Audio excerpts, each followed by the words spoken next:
So my last YouTube video blew up and I really wasn't expecting that. So if you subscribed from that video, thank you. If you're just here to watch this video, thank you as well. It would be nice if you subscribe, but you don't have to. This video is a video I've been wanting to make for a while and I hope you get some information out of it.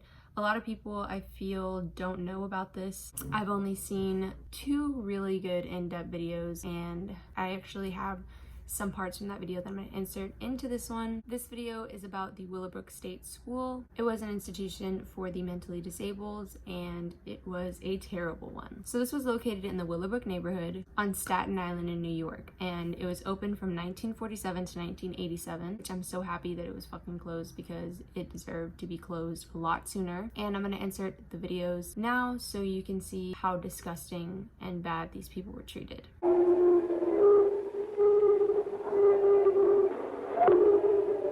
From the original report, quote, "There was one attendant for perhaps 50 severely and profoundly retarded children. Lying on the floor naked and smeared with their own feces, they were making a pitiful sound, a kind of mournful wail that it's impossible for me to forget. This is what it looked like. This is what it sounded like. But how can I tell you about the way it smelled? It smelled of filth, it smelled of disease, and it smelled of death." End quote. Retarded, there are thousands there like that, not going to school, sitting on the ward all day, not being talked to by anyone, only 1 or 2 or 3 people to take care of 70 people on the ward, sharing the same toilet, contracting the same diseases together. 100% of patients at Willowbrook contract hepatitis within 6 months of being in the institution. Most patients at some time in their life have parasites. The incidence of pneumonias is greater than any other group of people that I think exist in this country. After watching that, I was extremely sick. I felt disturbed and I can't really watch it over again if I'm being honest. I had to show everybody that was in the room with me at the time because I just couldn't believe that it was real. And I've seen a lot of videos about asylums and how people are treated badly. The one thing that pisses me off is that these kids were not cared for. They weren't given a chance and they weren't given an education, support, love, anything that every human deserves and should get when they're growing up. These kids didn't have clothes because there wasn't enough money to fund everybody to have clothes. Some people did, but even the people that did often took off their clothes.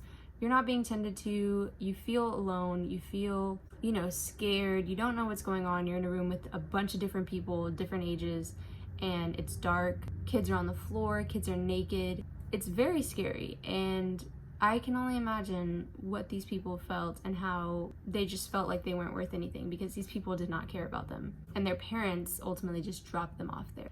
People would just drop their kids off and they would just live there because they didn't want to deal with them. At this time, mentally disabled people weren't really cared for. They didn't care about them. They didn't want anything to do with them. They didn't want to take care of them. They didn't have the time to do that, which is ridiculous, especially if you're going to open up an institution. I don't even believe in institutions. I don't think that mentally disabled people need that. I think they need physical therapy, they need love, they need support, they need an education. It's not rocket science. And if you care about your child, you just get help for them. You don't send them away, especially this place. This place was $21 a day, which in today's money would be $245.39, which is expensive. My little brother Xander is autistic and my mom has gotten him speech therapy ever since he was little, and he is literally the smartest kid that I know, and he talks like any other grown person. He's smart, he sings, he is extremely funny. You would never even think to believe that he was autistic.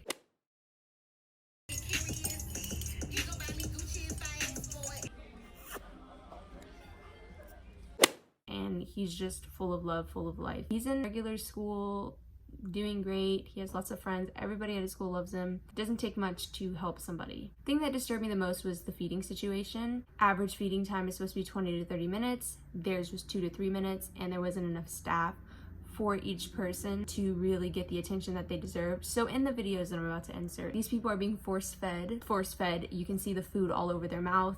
They're obviously not happy. They're fucking sad, which I would be too. These people aren't giving you one-on-one attention, and it's just so sad watching this video because I wish that I could just be there to help. And often people died from pneumonia. Feeding time per patient, which should be 20 or 30 minutes, went down to 2 and 3 minutes. Many of the profoundly retarded children aren't capable of feeding themselves. In my building, we had no staff to train them in a systematic way to use utensils to feed themselves. That can be done, but what's necessary is to feed them. You take a bowl of food that you've made into a mush-like substance with a big spoon, and you ladle it out into their mouth. In the buildings where the kids can't feed themselves, there are so few attendants that there's only an average, it's been timed, 3 minutes per child per feeding. How much time would be needed to do a job adequately? The same amount of time that your children or my children would want to have to eat breakfast. What's the consequence of 3 minutes per meal per child? The consequence is death from pneumonia. Imagine having to eat all of your food in 2 to 3 minutes. And I know some people are going to be like, oh, I do that already. These people have no control over people force feeding them. They're just there. And these people are just stuffing food in their mouths. It's ridiculous. And one kid even died from it because he was on a soft food diet and someone accidentally gave him solid food and he choked. And when the staff was trying to help him, they realized that there was a hole in the suction thing that they were going to use to get it out. And he died. He choked to death. Like, it's just the stupidest shit ever. In September, for example, a resident on a soft food diet was choking because he'd been fed a solid meal by mistake. When the staff tried to stop the choking with the use of this type special machine, they discovered the suction tube had a hole in it. The machine would not work. The resident choked to death. There's nothing that is there to make you feel comfortable, and you just see people that are naked, people that are screaming, people that are crying, people that aren't being tended to. There was even one ward in this video that didn't have any staff because they didn't have money to staff 30 people that were needed for that one area. So this area was just full of kids and they were just there. They were just there, like no one was tending to them. It was just like a fucking area where people would just drop off people, basically. Well, we need 38 additional positions and we would be able to staff this area and reduce our overcrowding in overcrowded areas. That's a sin, my God, a sin. Well, we have submitted and we're expecting that we might be getting them. And these kids would just sleep all day. These people are entitled to an education, entitled to people that are going to care and love them, especially if you're paying $245 a day for the education, for the funding of making this place a better place, and no one's doing shit about it. There was a disgusting man that I really don't want to even mention his name to even bring him up because he's just fucking disgusting. His name is Dr. Sal Krugman, and he would force feed children with milkshakes and food that had feces containing hepatitis, and they would get infected and they would die. And he would watch these kids throw up and get sick, and he did not care. His whole thing was that, oh, well, they're living in this institution, they're mentally disabled, they're gonna get hepatitis regardless, which is the stupidest shit I've ever heard, because that is not true in any way, and he is the one that increased their chance of getting it. But anyway, moving on. The people that were physically allowed to work outside of the institution weren't even allowed to work outside of the institution. They had to take the jobs of their caretakers and were being paid $2 a week to do that. $2 a week to take care of other mentally disabled people, which is ridiculous. $2 a week, that is the saddest shit I've ever heard in my life. The guy that made the expose for the videos that are in this video, his name is Geraldo Rivera, and this is a very good expose. I loved it. I loved everything that he had to say. These people were terrible. These people did not care about these people, and they deserved to be shut down a long time ago.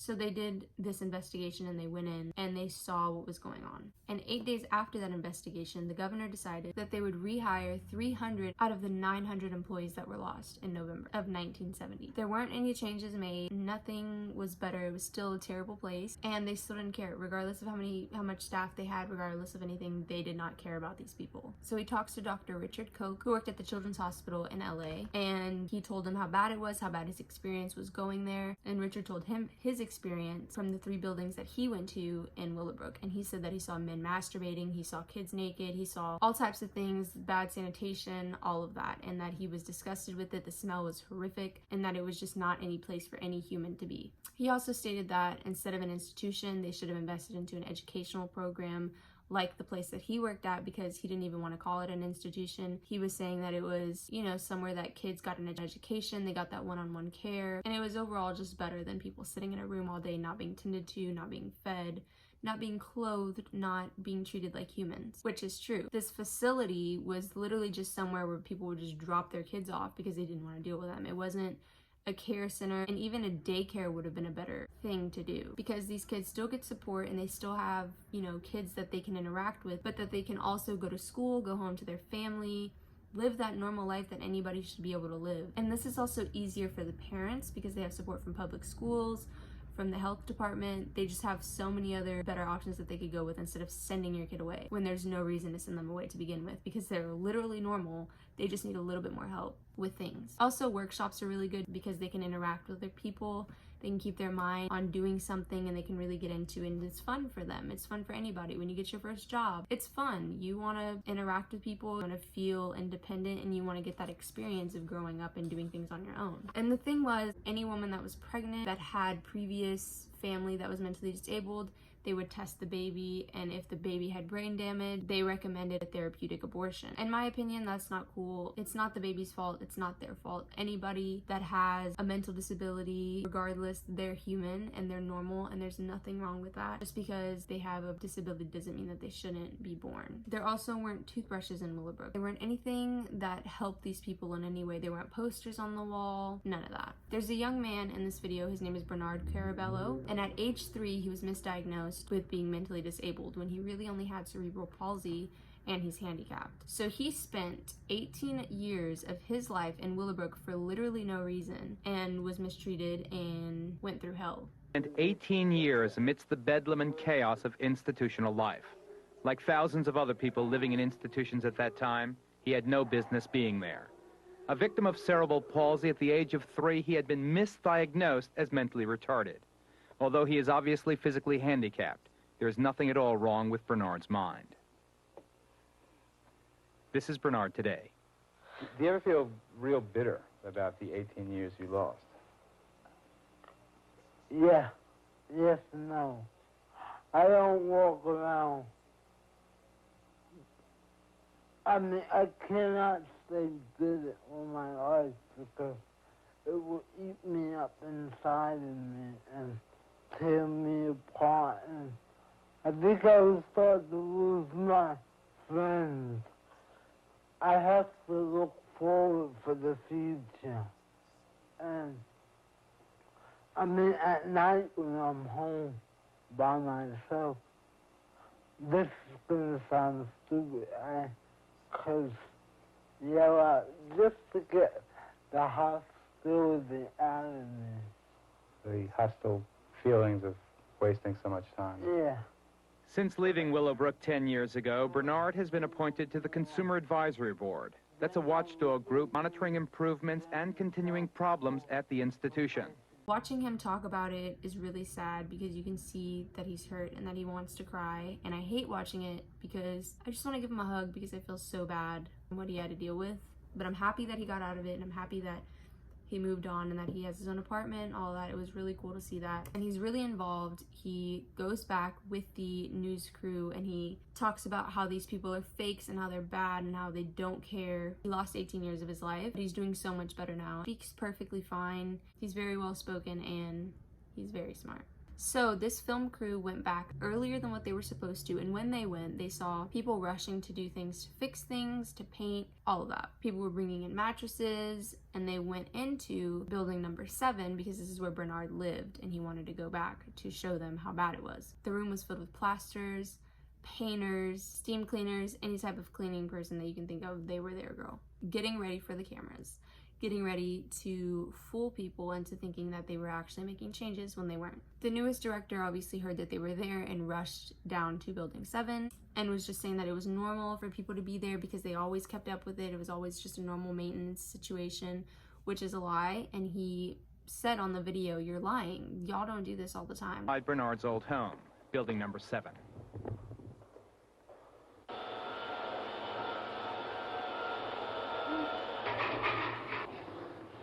A team of plasterers, painters, and steam cleaners were obviously getting the place ready for the cameras. Informed by the building staff that we had arrived 24 hours earlier than expected, Willowbrook's latest director, Dr. Ella Curry, hurried over to Building 7, insisting that what we were seeing was just normal maintenance. Bernard knew better. Oh. Cleaning of the floors, yes. Every day. We have to clean the floors when the clients are out of the building. Every day. There are maybe isolated cases when it's not clean to this extent, but we do clean the building. And I'm sure that you're pleased to see it clean. Which is fucked up because they're acting like they do, and she was being rude about the situation because she knows that they don't always do that. There's a place called Letchworth Village that failed just about the same as Willowbrook, and this was in Rockland County in New York. So the news crew also went to that facility, and they showed up 2 days later instead of the day that they said they were going to, and the same thing happened. These people were taken on unscheduled field trips, which they never did. They never went on walks, none of that. There were new shower curtains in every shower that they saw. There were paintings on the wall, all of that. It's the same situation, just trying to make it seem like it's a better place than what it is. So in 1981 at Willowbrook, it went down to 1,300 residents, which is a lot compared to our first number, 5,300. The best thing happened in New York City, as well as Alabama, Louisiana, Maine, Massachusetts, Michigan, Minnesota, Nebraska, Pennsylvania, and Washington, D.C. were all sued to improve the conditions and rights for the mentally disabled. Later on, Willowbrook changed a little bit, still wasn't as good as it should have been, and it shouldn't have taken them that long to make changes, and they should have had that shit down before they allowed people in this place. But the problem was that every resident was entitled to 6 hours of education and training, and they were meant to be tended to. After all of the 6 hours, they did nothing. They just sat in a room. They just lay down for the rest of the day. There wasn't something that was consistent to make it fun. 6 hours is nothing out of a 24-hour day, especially when you're not allowed to go out anywhere. You're not allowed to be with a bunch of other people that you know and feel comfortable with. These people should have been taught how to eat in the first place. There's no reason for everyone to have to be fed. I understand some people, yes, but everybody else can be taught, and it might take a while, but it's just better for them for when they're gone out of this place so that they can know how to do things. Simple tasks like that people could teach, but they're careless and they don't care about these people, and it's just really sad. Willowbrook eventually closed down in 1987, although it still wasn't a good situation even though it closed down, because a former custodian was suspected to be a serial killer. His name was Andre Rand, and he had a long record of rape charges and sexual assaults, abductions, all that, rape charges, all that. And he actually murdered a 12-year-old girl who had Down syndrome, and her name was Jennifer Schweiger. I'm not sure if I said that right, but I'm pretty sure that's how you say it. And he actually buried her on the institution's ground, which is extremely fucked up. And like I said, he was still suspected of killing and kidnapping other mentally disabled people, and he was finally arrested for the death of the 12-year-old girl. But they didn't convict him of murdering her, convicted him for kidnapping her, which is, again, something that I will never understand. Overall, there was nothing good that came out of this place, and even after, it was still hell. And I feel bad for anybody that's had to go through that. I feel bad for anybody that was there and didn't get the love and attention that they deserve. But I know that they're in a better place, and that's the best part of it all. Well, obviously, they had to continue and find somewhere else for people to be placed, and that's when they came out with the Bronx Developmental Center. Allowing them to hold thousands, build them instead for hundreds. By reducing the scale, most of the problems will go away. But did they? No. Item, the Bronx Developmental Center, completed in 1977. It was designed then as a regional center, a transitional facility. It was also supposed to be a resource for the surrounding community programs. But according to this report filed by the New York State Senate last January, after the death of a resident here, quote, "This facility has had a history of neglect, indifference, and broken promises, and appears to be outmoded and obsolete before its time," end quote. It was originally considered an architectural showpiece until somebody discovered that these steps and angles and levels were basically unsuited. Each floor had a balcony, and there was only a wall that was 3 feet tall on each of those balconies, which 3 feet is literally nothing. Like, anybody, even someone that wasn't mentally disabled, could easily fall off. There was a 23-year-old girl named Alena, and she became too much for her mom to handle, so her mom sent her to this place. And one night she walked away from her living area onto the balcony on the 5th floor and fell to her death. And this was really sad because I feel like these are just things that could easily be prevented. It's not that hard to take into consideration all the things that could happen before making a building like this, especially for mentally disabled people. When the news crew went to this building and did an unannounced visit, they discovered all types of structural problems. The walls were super flimsy.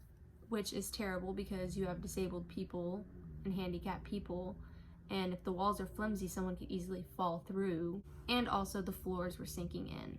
And when they were going there, they were also trying to make adjustments while they were there just for the cameras. This happens literally everywhere with people, like nursing homes, daycares, all that stuff. Anything that has to do with caring for people, there's always bad things that happen, and there's always people that aren't attentive enough. This whole situation is extremely sad, although I'm happy that Willowbrook closed. This whole situation is terrible, and I'm happy that Willowbrook finally closed and that all of that stuff is over now, and now it's just abandoned. I did see that it's now a college or something like that. I'm just happy that that's over and that these people are in a better place and that they're not suffering anymore. This whole thing got to me because I have a brother that has epilepsy and I have a brother that has autism. And if they were treated anywhere near what these people got, I would go insane. And just watching these kids and these videos and how sad they look and how just scared and devastated they look is frightening. The last thing I have to say is, to anybody that's mentally disabled, to anybody that has kids that are mentally disabled, there's no reason for you to send them away. I believe that everybody has a chance. As a parent, you should want what's best for them and you should want them to have a normal life just like everybody else. And if you're not willing to do so, then I don't think that you're fit to be a parent. I don't think that you should have kids until you have that mindset for it, because every kid deserves a good life and every kid deserves to be cared for and loved and tended to. Other than that, thank you so much for watching this video. If you like this video, make sure you like, subscribe, and turn on post notifications. I will be posting a ton of videos similar to this, so if you like this video, make sure that you let me know so I can make more of these. Also, I highly recommend that you watch the expose. I will link it below. It is a very good video, very in-depth video, and there's two. Yeah, thank you for watching.